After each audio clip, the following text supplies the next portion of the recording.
Good evening. A bathtub is the opposite of a boat. Alright, that dispenses with today's formalities. This spike that I drew out yesterday, I was gonna screw around with making some tongs, and then I had a different idea. One of the things that occurs to me is every time I get into a new aspect of a project, I always make something for my wife. She's got a blacksmith knife I hammered out when I was hanging out with Mark Hopper at the goat farm. She's got a couple of coil spring blades I made when I was at the hammer inn, stuff like that. Haven't done anything with this yet. And I like doing stuff because, you know, again, I married the perfect woman. It happens. And, you know, it's always nice to have something to show and share. So what the plan for today is I'm going to take this bar and draw it out as far as I can and still maintain my clean edges and everything. And I'm going to cut that down to length and try to make a small blacksmith heart and see how ornate I can get that with my current skill set. I don't know where it's going to end up, but I'm going to try, and I should have enough here for 2 or 3 attempts if it goes squirrely on me the first time. I'm not going to make you sit here and watch me draw this bar out that far. That's going to be incredibly boring. For those of you that aren't familiar with drawing stuff out yet, basically what's going to happen is I'm going to start at the center here, create a low spot, and then make that low spot move farther and farther down, and work one side pretty hard, flip it, hit the next side, flip it, hit the next side, flip it, hit the next side, and try to use up all my heat by the time I get to side 4. And then I'll move down a little further and then do the same thing again on the next heat, and on and on and on until it's pulled as far out as it can get. And basically, I want to make it a bit thinner than this so that it'll work easily into the shape that I want. I haven't done one of these before, but I think I can with the tools I have here. So we're gonna see what goes down, and we'll see how much endurance I have today. Yesterday, before I shot the video making this, I dropped down. I had to go to a pain management office visit, and they changed all my meds up, and they're trying to get me set up to where I am comfortable until a neurologist injects Botox directly into a bunch of giant muscle spasms in my back and my neck.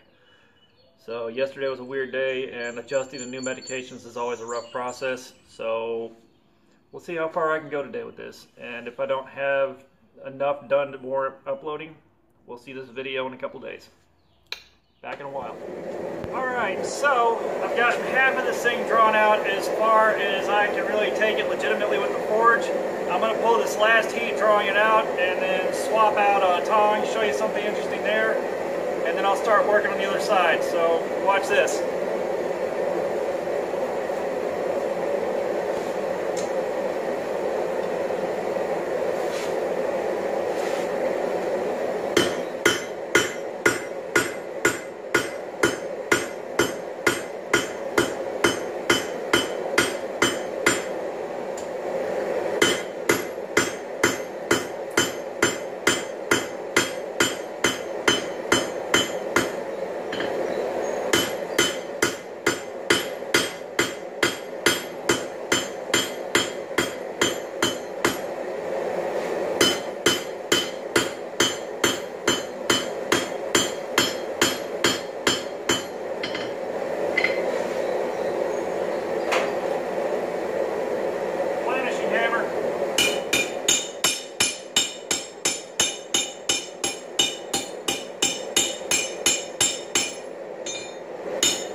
Okay, so this is where I'm at drawing this out, okay? And I thought I didn't have any tongs that were great for holding stuff this narrow. And I don't know who made these. It's got Capricorn stamped in there. Tom Tongs. I think I found them on eBay brand new. They were like it has 30 bucks marked on it, but I didn't even know I had these. But they're small. And Lord, did they ever grip some narrow square stock. Look at that. So I'm learning stuff all the time. That's how much I've got left to draw out, but I think this is a good thickness for what I want to do, because I'm going for medium to large keychain size, maybe a little bigger if I'm forced to with the size of this material. But I'm going to stop it here, throw this back in the forge, draw the other side out, and we'll come back when I'm ready to start attempting to shape. Okay, so I've got it drawn out as far as I want to draw it out. My next step is going to be to take a planishing heat on this end. I'll show you how far I've gotten it pulled out, and then I'm going to hot cut it down in half. I think that's enough material for me to be happy with what's going to turn out. Maybe too much for the mouth size of the forge, I'll find out. This is probably about the best camera angle I can get, and the best lighting I can get. I'm going to try to make sure I got the horn of the anvil in the picture, because I'm going to have to use that, so sorry for this part. Ew. It's like about as good as we're going to get. That should be good enough. And see what happens. I've never done this before, so I am guessing at what I got to do next.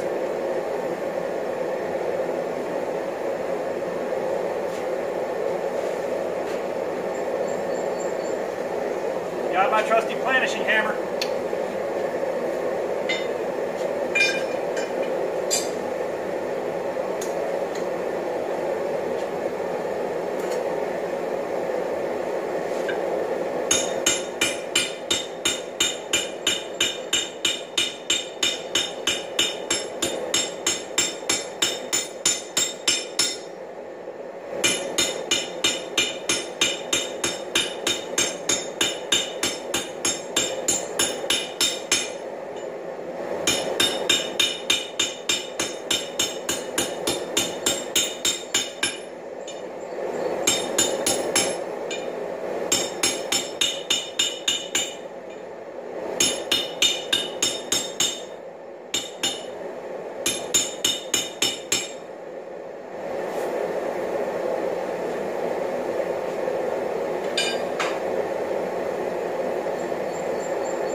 How far I was able to draw this out.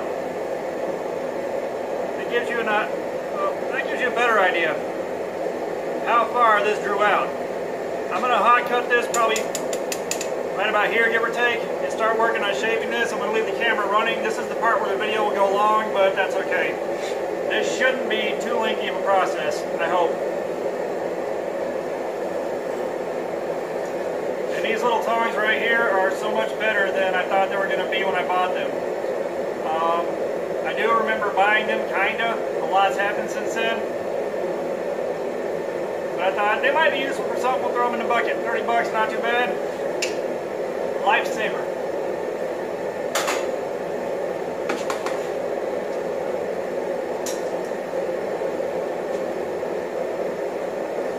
Side note.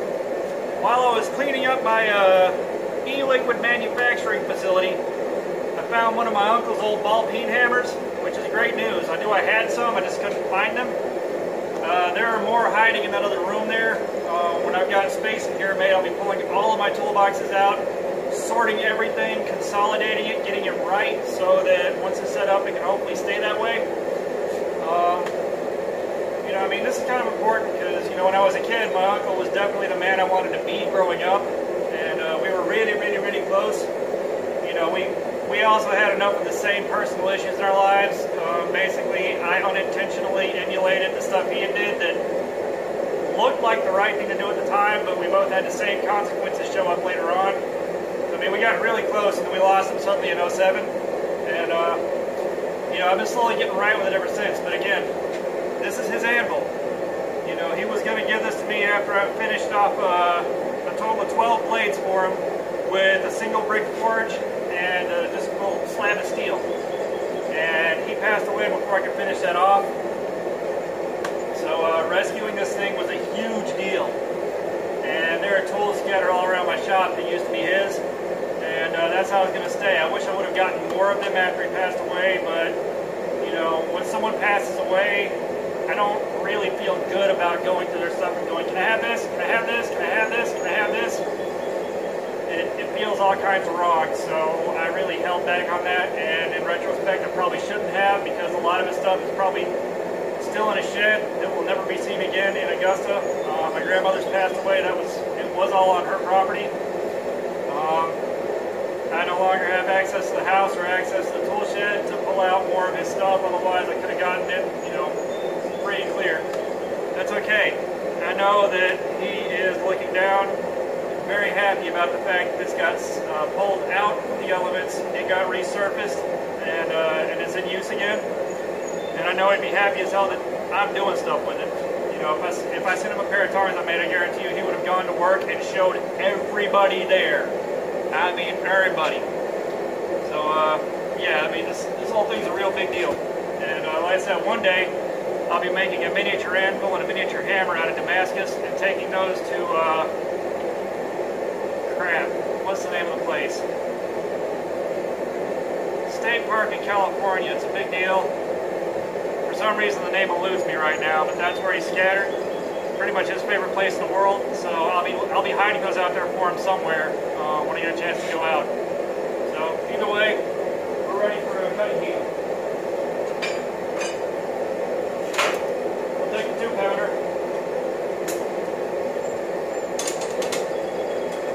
And the trusty hot cut.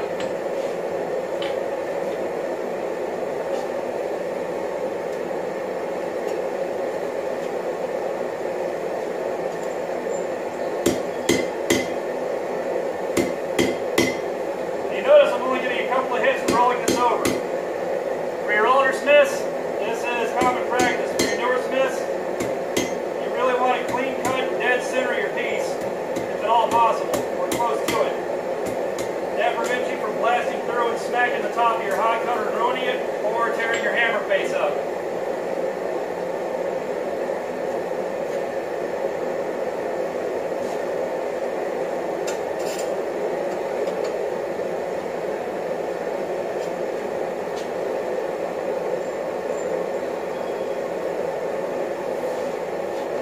Quote James Davis, take your hot cutter out of your hardy hole the second you're done using it.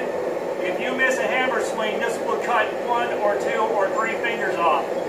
I guarantee it. It's a lot of weight and a lot of speed on a sharp edge.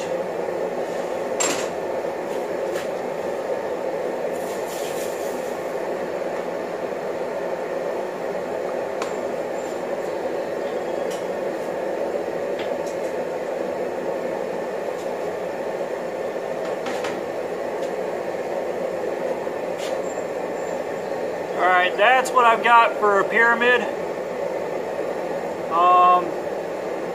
You know, it's pretty close to dead center. That was a much better hot cut than my last one. I also had a little bit more time now that I've got a better feel for my tools.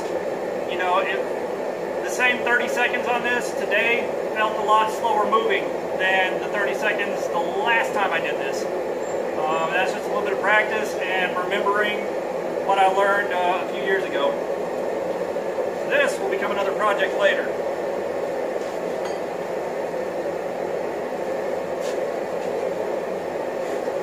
Step 1, I'm going to take the ends out and taper them out a bit so I've got finer points to work with where the heart comes up and closes right there in the top middle.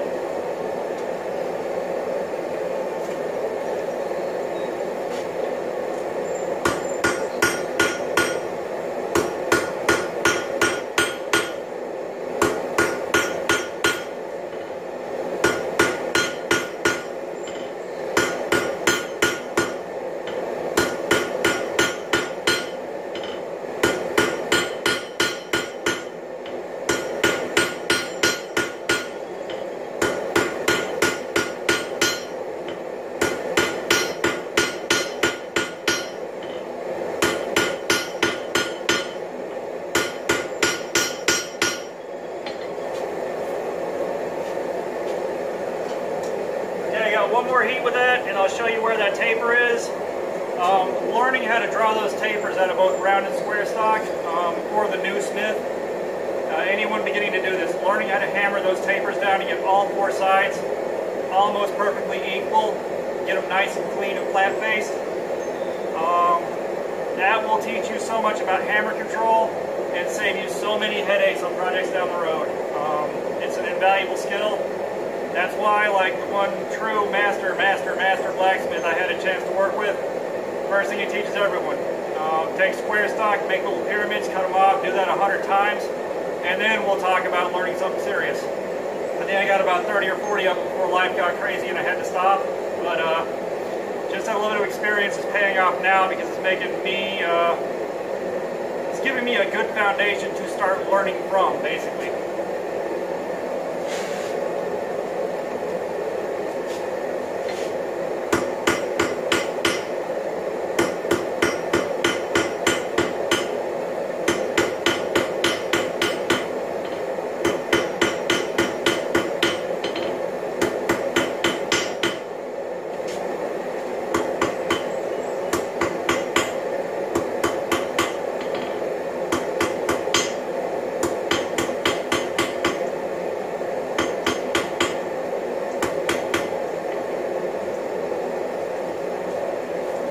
Okay, this is where I'm at with this tip being drawn out.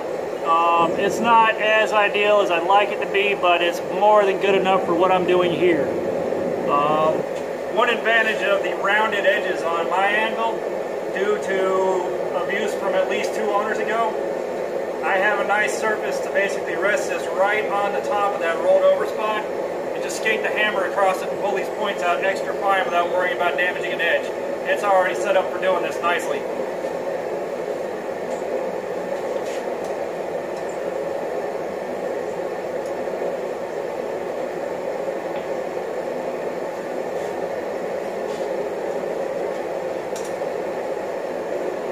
A little later on down the road, I would like to keep that rounded edge on one side and then come in on the other side and face that and get a nice sharp 90. Because this side is the side that I'm normally standing on, so it doesn't receive much in the way of working or abuse. I'd love to be able to come over to this side and fold a nice sharp 90 and then come back and do everything else on this side. But currently I don't have the level of confidence needed to attack that myself.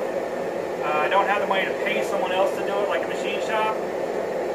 If I do get machine shop money or find a machine shop to do it for me, I'm also going to have the top surface one more time to scrape off the bare minimum needed to get a dead flat surface.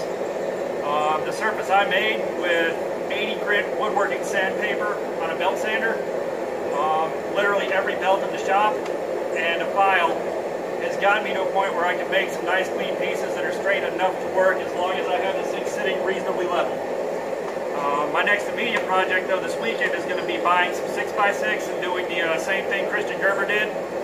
9 pieces of 6x6, 21 inches tall. Hopefully Home Depot gets those cuts dead on so that when I set those out, they're going to be perfectly level and I can bolt this down to it and it'll be absolutely perfect for me. And then this anvil stand is going to hold the ASO that I bought. I will be cutting a 90 degree on that, a nice sharp one with a flappy wheel, and I'll use that for now. That will definitely take care of me really well. And when I have friends and family over that want to swing a hammer, absolutely by all means, use this. It will take care of you while you're here. And if you miss a swing and put a dent in it, no harm, no foul. I'll fix it with a flappy wheel later.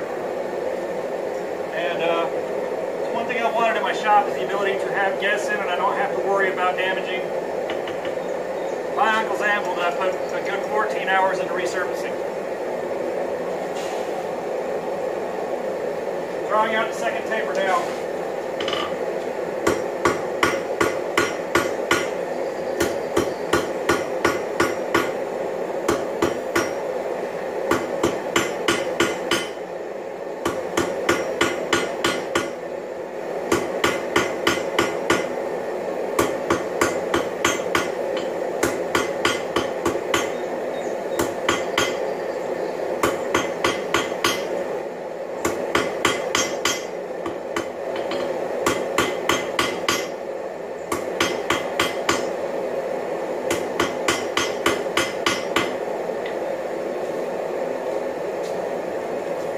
Alright, there's the second taper. It's in, it's set.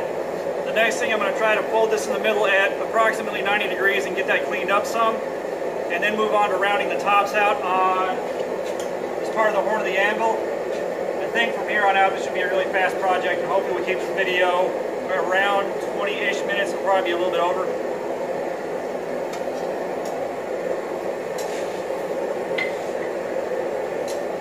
And until I get this this anvil moved, I'm taking this ASO and setting it on top of the anvil to use it as a shaping block, which by the end of this weekend, if I'm lucky, or maybe Monday morning, the ASO will have its own home and I won't have to worry about that anymore, and then I'll be able to really shape that thing with some confidence and get it right where I want it. Can't wait.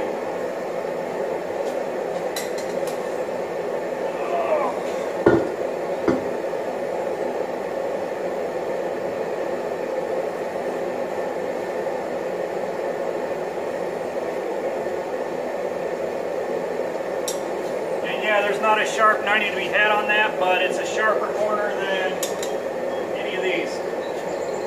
So, yeah, once it's locked in, and something I'm going to do is, I think, because it's sitting pretty much level here, what I'm going to do is try epoxying this thing down to the top of the stump. Nice and clear epoxy. Maybe building a bracket to go in here and angle it at 90 so I can run a bolt straight down to the top, lock it down here. Put a strap or something through here in the back, lock that down so I got 3 points of contact, and hopefully that will hold it down well enough that it won't bounce everywhere when it's hit.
Every bit of 50 pounds.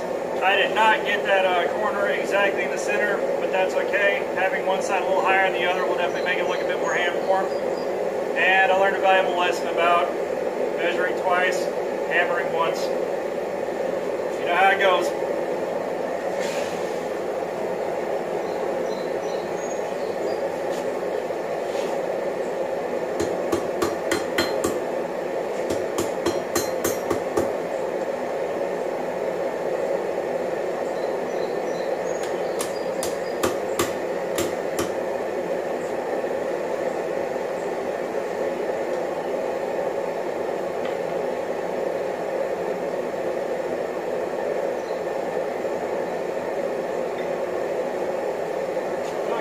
Where I'm at with the 90 on it, so I'll go on to rolling these over the horn of the anvil and seeing if I can make them touch evenly.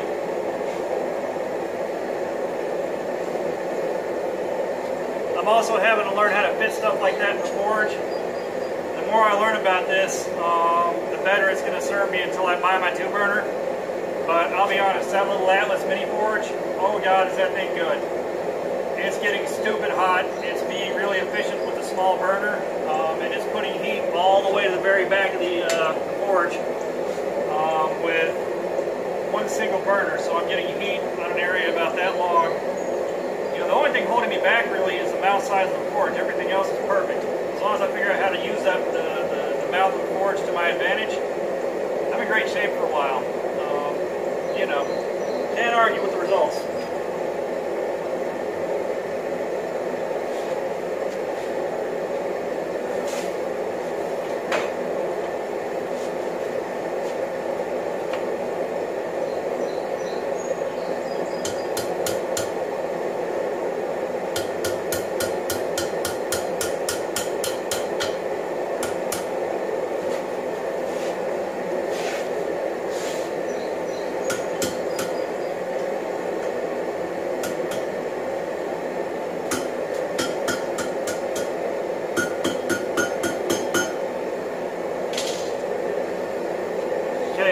along. We'll take another heat.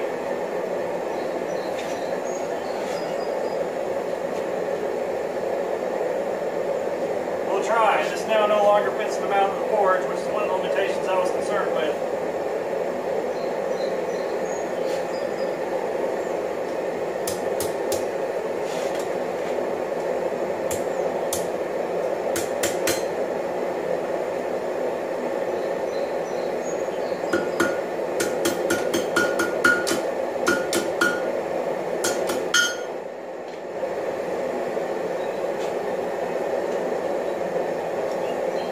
That got it a bit further in there, and yeah, we're already over 20 minutes. I apologize, but I really wanted to catch this on video to show, number one, the process I used, and two, I will want to go back and look at this again later for my own gratification.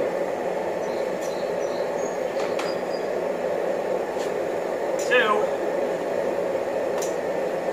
we'll say I am finding plenty of tranquility hiding in the hammer today. It's a good day.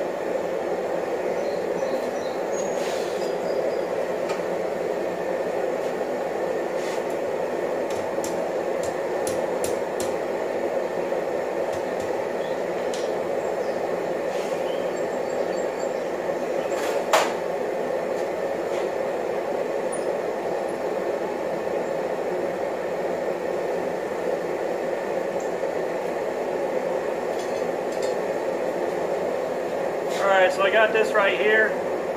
Not sure how I'm going to what I'm going to do to accommodate that right now, but I got an idea.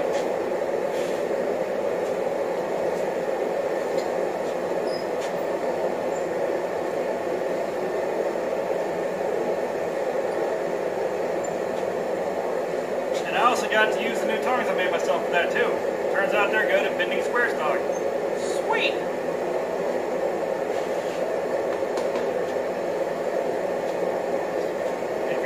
Some money when you start smithing, buy 1 or 2 sets of really good tongs, save yourself some headaches, get yourself to the point where you can make any other tongs you need. You'll be good to go. You won't have to spend that money a second or third time. I'm loving this still.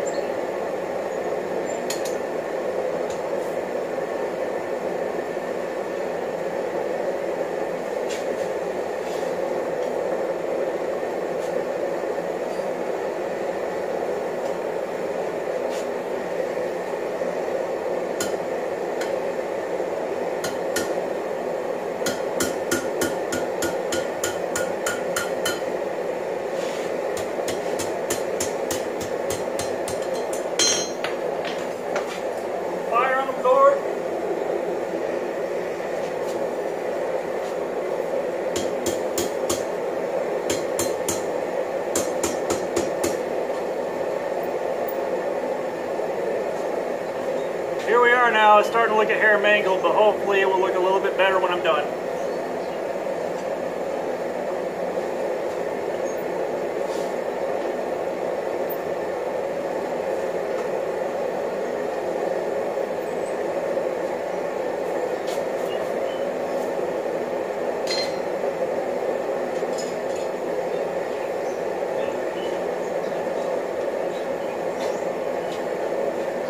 I bet that man is looking down at me now happy as all get out.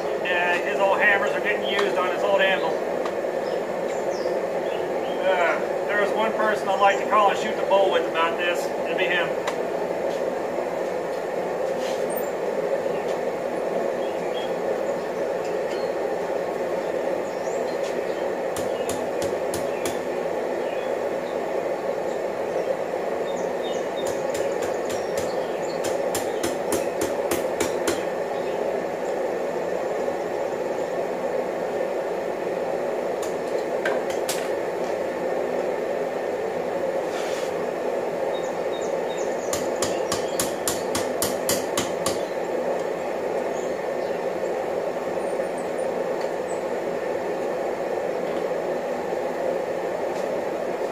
Okay, so I've got this done. What I want to do now is try to turn these two little prongs out and clamp them and twist them together and then tap them back into place. This is what I set out to do, and I didn't think I had enough material to do it, but here we are.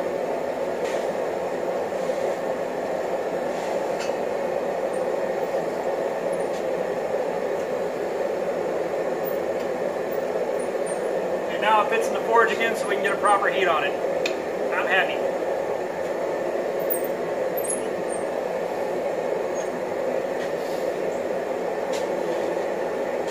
So I think I'm going to hold this upside down and use the horn of the anvil here, tap on the outside of the heart and push those prongs out, so when I heat it up again, I can lock in this clamp and get either some strong tongs or some good pliers and wrench it back together.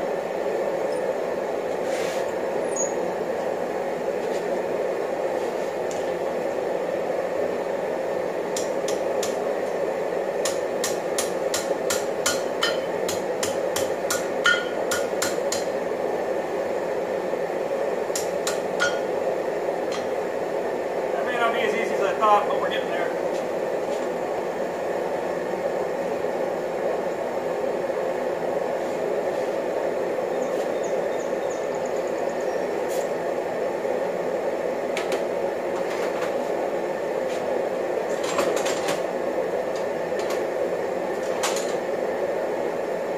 Let me get my big old wolf jaws out to hold this now.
Starting to go south on me pretty bad.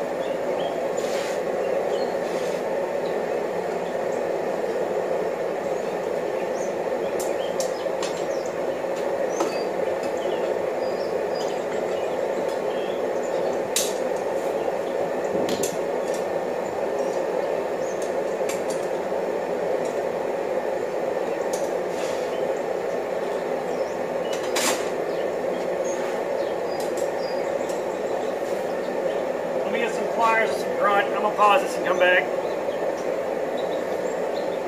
Couldn't find anything fast enough besides these, so this is happening.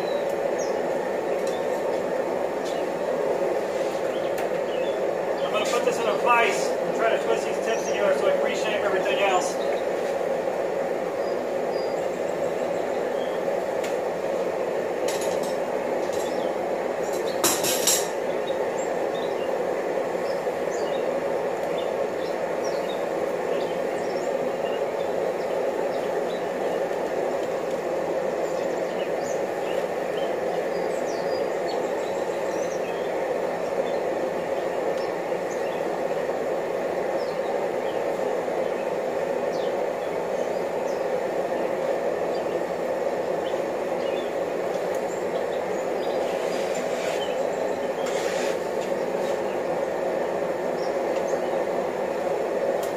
Okay, I kind of got the twist started. I'm going to pause this and come back once that's done.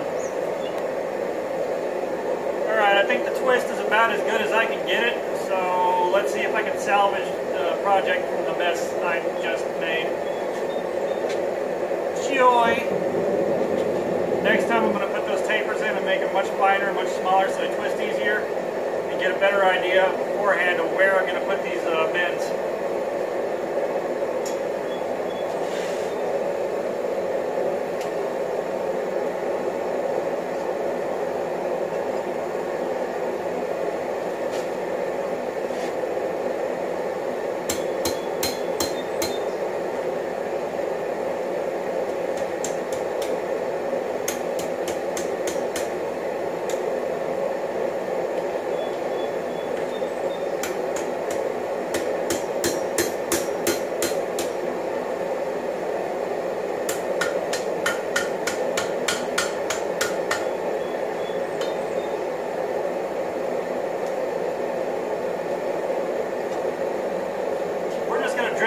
open and smash it back into place. You see what I'm doing? I'm going to pause this because we're way over 30 minutes now.